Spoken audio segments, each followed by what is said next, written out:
Imagine having a superpower that can help you navigate life's unpredictability, foster creativity, and open up endless possibilities. Okay, I don't know if it's a superpower exactly, but it is a powerful tool that can help you immediately improve communication, creativity, and motivation. That tool? Yes and. In this video, I'm going to explain to you what yes and is and what it isn't so you can start using this superpower right away.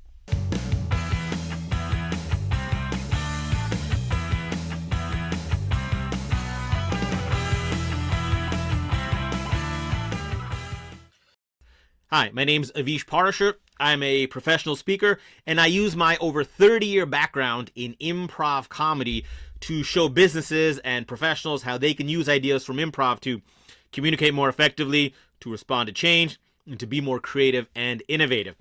And the umbrella that I talk about, under which I talk about, is this idea from improv comedy of responding with yes and instead of yes but. So my keynote is titled Yes and. Everything I talk about is about what yes and is and how you can use it.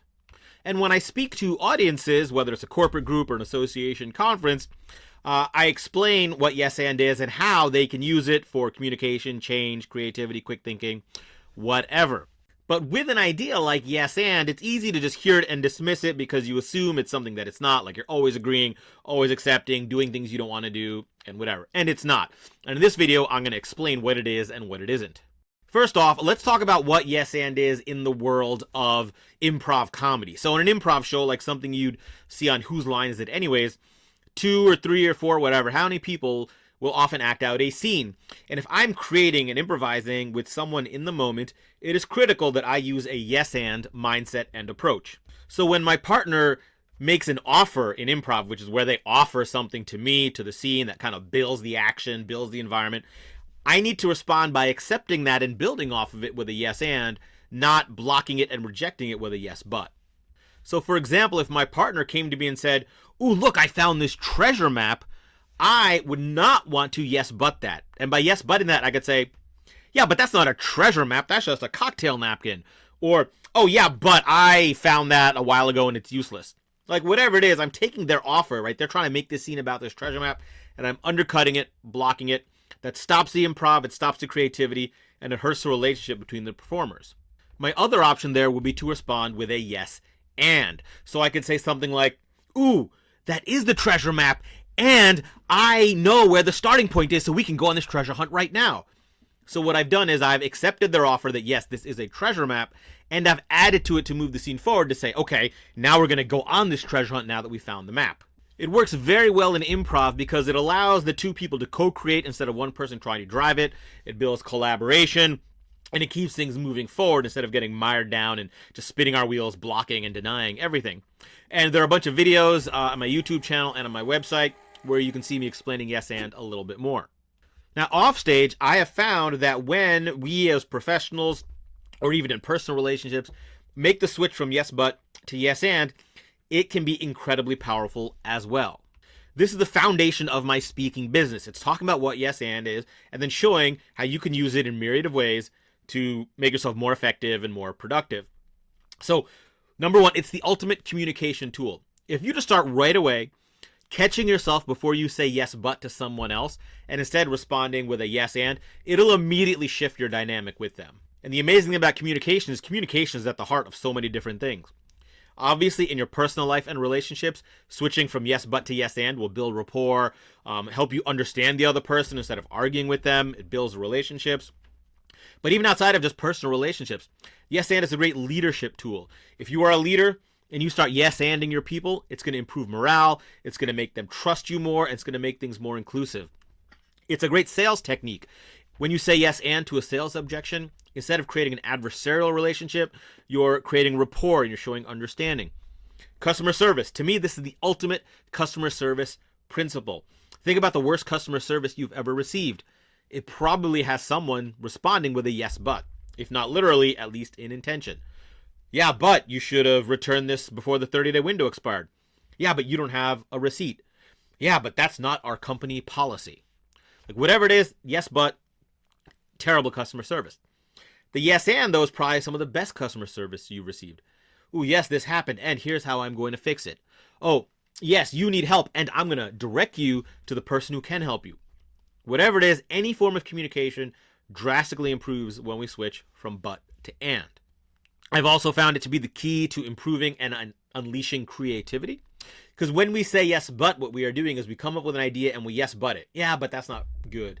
Or, yeah, but how will that work? Or, yeah, but that's not really a solution to my problem. And what that does is that knocks you out of your creative flow, and it keeps you sort of more stuck in the logical conscious realm.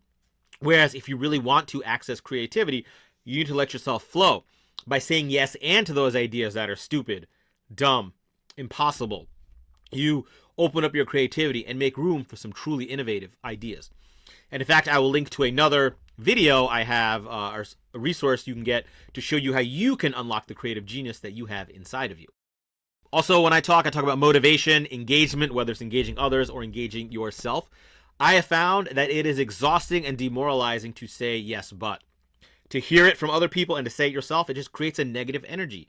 So imagine how much lower your motivation is going to be when you are yes-butting yourself all day. When you think of an idea, something you want to try, a goal you want to set, and you immediately respond with, yeah, but I don't think I can do that. Or yeah, but I don't have time. Or yeah, but I don't have energy. It lowers your engagement and lowers your motivation. By simply switching your default internal dialogue to yes and, at least in the beginning, you open up your motivation, you open up possibility, and it's just a way to feel more engaged back in life. Now, the big pushback here is we can't just say yes and to everything. Sometimes you disagree with the other person. Sometimes what they're saying is wrong or impossible or illegal. Sometimes you are too busy or tired and you should not take on that new task. And you're right. Yes and versus yes but is very much a matter of timing. I'm not suggesting you say yes and to everything and the stupid and impossible in terms of implementation. I'm suggesting you use yes and as a default. When you come up with a new idea or hear something from someone else, you yes and it for exploring the idea, for thinking about it. Instead of dismissing it right out of hand, you consider it and you think about how could I make that work. What this will do is this will create that positive energy and it'll build rapport. You may ultimately then decide to say no to it or yes but to it. But when you do that later, as opposed to by default, it completely changes the energy, completely changes the creativity, and completely changes the relationship. So because there is a little confusion around how and what yes and is and isn't, I'm going to just kind of rifle through very quickly a few things about what yes and is and what it is not. Yes and is not a verbatim tool. It is possible to say the words yes and while still having a yes but meaning or mindset or response. It's not about the specific words you use, it's about the feeling you're putting out there and why you're saying it. So just saying yes and won't give you the results you want. Yes and is a mindset. It's an approach, it's an attitude, it's a feeling, and it's how you go towards other people and different situations. Yes and is not about full agreement and implementation.